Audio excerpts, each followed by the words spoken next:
आज खबर है हमारे देश की संसद से, जहां पर मानसून सत्र आज से सरकार का शुरू हो रहा है और उसमें विपक्ष के कुछ सवाल हैं जिनको लेकर के मोदी सरकार तैयार हो चुकी है। ऑपरेशन सिंदूर और ट्रंप के दावों की चर्चा को केंद्र तैयार है।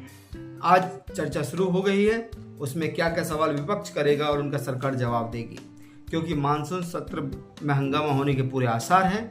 लेकिन फिर भी हम चाहते हैं कि देश की ये सबसे बड़ी पार्लियामेंट पंचायत अच्छे से चले और मुद्दों पर सवाल जवाब हो।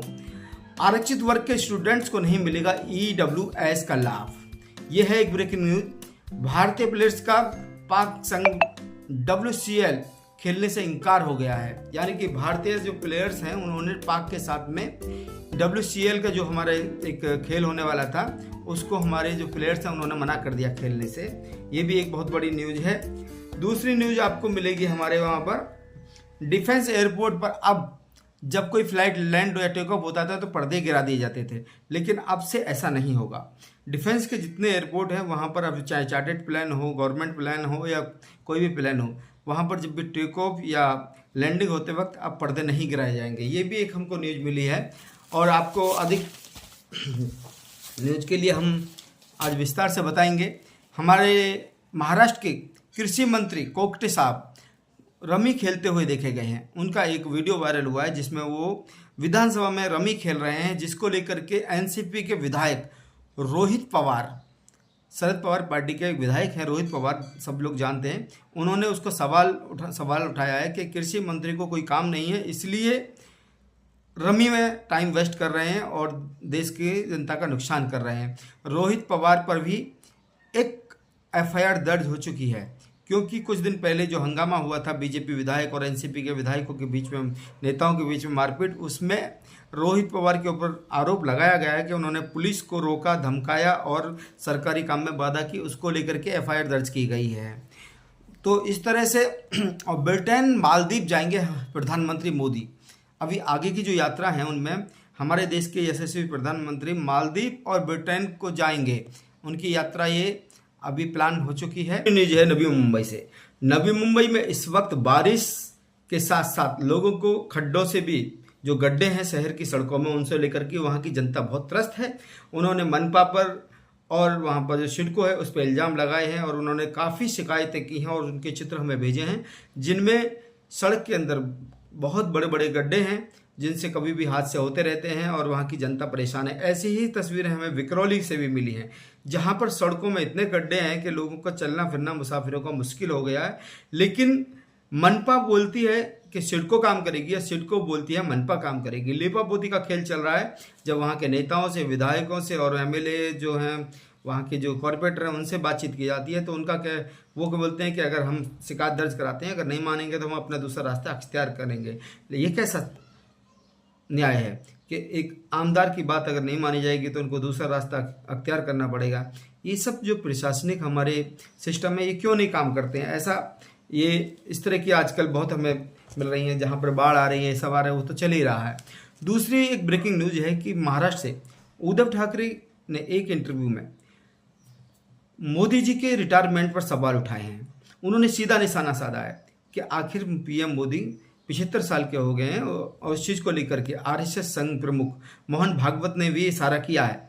लेकिन मोदी जी हैं कि अपने रिटायरमेंट के लिए तैयार ही नहीं हो रहे हैं। वो ऐसा चिपक गए हैं भारत की इस कुर्सी से, प्रधानमंत्री कुर्सी से, उसे छोड़ना ही नहीं चाहते। पहलगाम आतंकी हमले को लेकर के भी उद्धव ठाकरे ने सरकार से सवाल पूछे हैं। कुछ अच्छा करेंगे CM देवेंद्र फडणवीस, ऐसा लग रहा है, क्योंकि वो इस तरह से मेहनत कर रहे हैं, अभी लगे हुए हैं, क्योंकि इलेक्शन का दौर भी है और उनको सब करना पड़ेगा। राज्य में 11वीं में अब तक 6.76 लाख स्टूडेंट्स ने प्रवेश लिया है, यानी कि महाराष्ट्र में अब तक मुंबई में 6.76 लाख स्टूडेंट्स ने अभी न्यू एडमिशन लिया है और दूसरे राउंड के तहत एडमिशन लेने का आज अंतिम दिन है।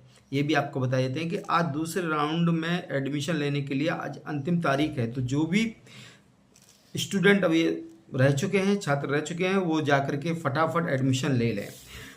आज बंगाल से बहुत बड़ी खबर है। बंगाल में आज देखने वाली बात है कि बंगाल तृणमूल कांग्रेस की आज बहुत बड़ी रैली होने वाली है, क्योंकि ममता बनर्जी आज वहां पर केंद्र पर क्या क्या आरोप लगाएंगी, केंद्र सरकार को क्या क्या चुनौती देंगी और क्या क्या बोलेंगी, ये देखने वाला विषय है, क्योंकि ये बंगाल से है। बंगाल में आज ममता बनर्जी और तृणमूल कांग्रेस की बहुत बड़ी रैली होने वाली है। इसी तरह से हमें अगली न्यूज मिली है महाराष्ट्र से ही, मुंबई से ही। मुंबई में 556 परिवारों को आज म्हाडा चाबी देगा, यानी कि उनको नए घर मिलेंगे। झोंपड़पट्टी वालों के झोंपड़े तोड़ करके जो उनको घर बनाए जाने थे, म्हाडा ने वो बिल्डिंग रेडी कर दी है। आज 556 परिवारों को चाबी दी जाएगी, यानी कि उनको खस्सियों का घर दिया जाएगा। ये बहुत बड़ी खबर है। मुंबई के 556 परिवारों को म्हाडा की तरफ से ये गिफ्ट, ये तोहफा दिया जा रहा है उनको घर के रूप में। तो आज से 556 परिवार अपने खुद के घर में रहेंगे, पक्के घर में रहेंगे। नेशनल न्यूज इंडिया पर आपको एक और खबर देते हैं। एक ऐसे ठगी का पुलिस ने भांडाफोड़ किया है।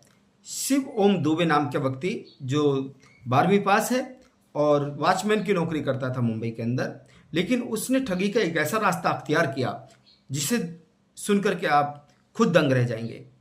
पुलिस ने उस आरोपी को पकड़ते हुए उस पूरी ठगी के रैकेट को, उस ठगी के पूरे सीन को ओपन किया कि उसने दुकानों के बाहर अपने नाम का QR कोड जनरेट करके सभी दुकानों पर लगाना शुरू किया। काफ़ी दुकानों पर उसने अपना QR कोड लगा दिया। जब कस्टमर आते थे तो उस पर अपना स्कैन करके पेमेंट कर देते थे, लेकिन वो पैसा दुकानदार को ना जा करके उस ठग के पास जाता था। इस तरह से उसने 3 बैंकों में अपने अकाउंट खोल कर रखे थे, IDFC बैंक, HDFC और ICI। 3 बैंकों में उसने अकाउंट रखे, उनके QR कोड जनरेट किए और अलग अलग जगह पर जा करके वो इस काम को करता था, इस ठगी को करता था, और जो पैसा आता था उसको फिर वो दुरुपयोग यूज करता था। लेकिन जैसे ही ये संज्ञान में मामला आया, एक पान की दुकान चलाने वाला मीरा रोड का बंदा, जिस गुप्ता करके नाम से था, उसने जब इसका शिकायत पुलिस को की, पुलिस ने जांच की, तो ये पूरा खेल समझ में आया और जब जा करके उस ठग को पकड़ा। तो दोस्तों, आजकल ठगी के लोग क्या क्या नए नए रास्ते अपनाते हैं। जब पुलिस ने उससे पूछा कि ये तूने कहाँ से सीखा, तो उसने यूट्यूब का वास्ता दिया कि यूट्यूब में देख करके उसने ये ठगी का रुख अपनाया, ठगी का ये जो पूरा उसने जाल बिछाया और लोगों को ठगना शुरू किया। क्यों इस तरह से हम लोग ध्यान नहीं देते हैं। दुकानदार का बाहर QR कोड लगा रहता है, दुकानदार बेचारा अपना काम करता है और कस्टमर के भरोसे बोल देता है हाँ जी कर दीजिए भाई साहब। तो इस तरह से एक ठग का भांडाफोड़ हुआ है। उसी तरह से आज आपको एक और हम चोरी का एक नया मामला बताते हैं।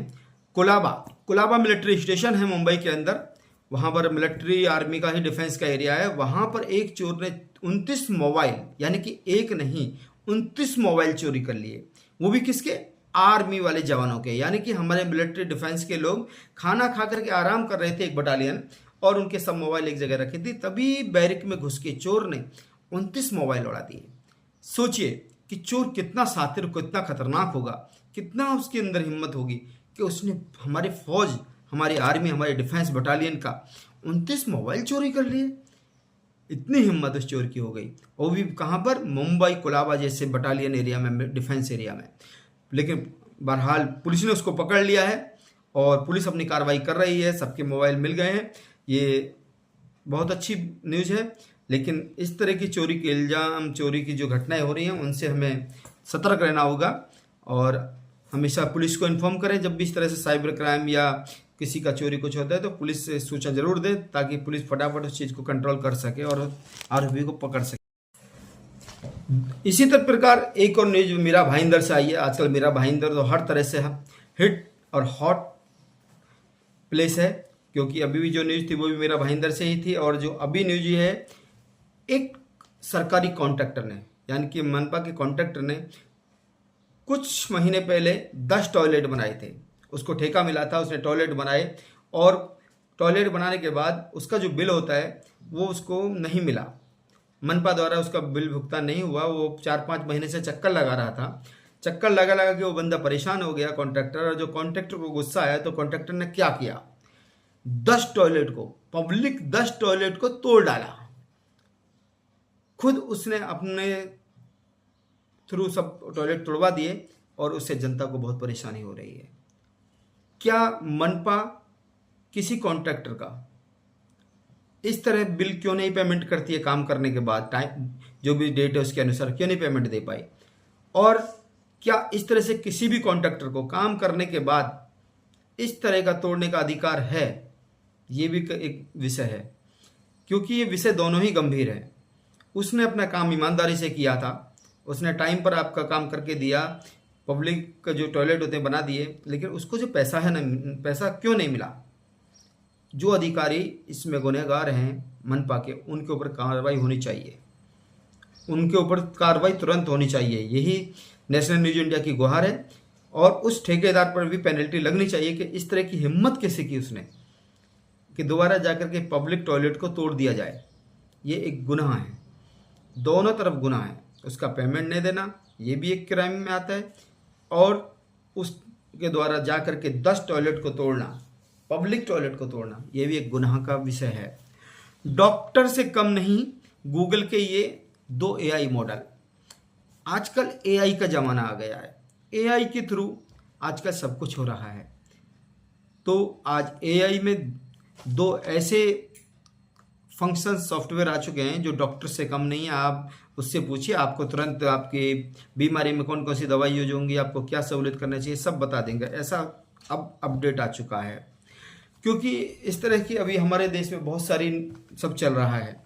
तो बहुत सारी खबर है हमारे पास में, हम आपको खबर देते रहेंगे। आप देखते रहिए नेशनल न्यूज इंडिया पर। मैं हूं गोपाल राघव। लोकल में विवाद यानी कि लोकल ट्रेन के अंदर आजकल जो चर्चा चलती है और जो हिंदी मराठी भाषा विवाद चल रहा है, उसको लेकर के अचानक बातों बातों में तकरार हो जाती हैं।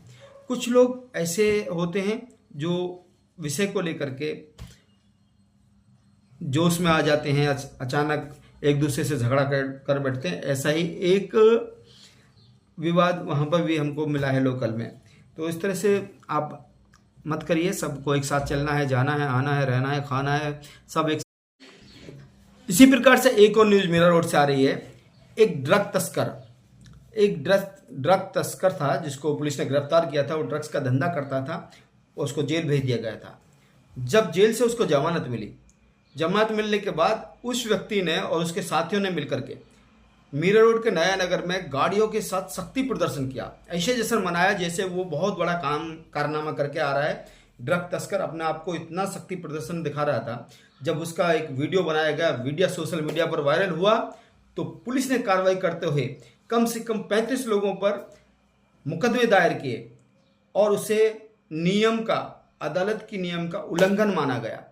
तो देखिए, इस तरह के भी लोग हैं, ड्रग का धंधा करते हैं, ड्रग्स के धंधे में जेल जाते हैं, और जब वहां से छूटते हैं तो अपने आप को एक बहुत बड़ी, जैसे आज़ादी की लड़ाई लड़के आ रहे हैं, इस तरह का जश्न मना रहे हैं। बहुत शर्मनाक बात है ये देश के लिए भी, और बहुत इस तरह की जो हरकत करते हैं लोग, क्योंकि उनको शर्म आनी चाहिए। समाज में ऐसे लोगों को कैसे एक्सेप्ट किया जाता है।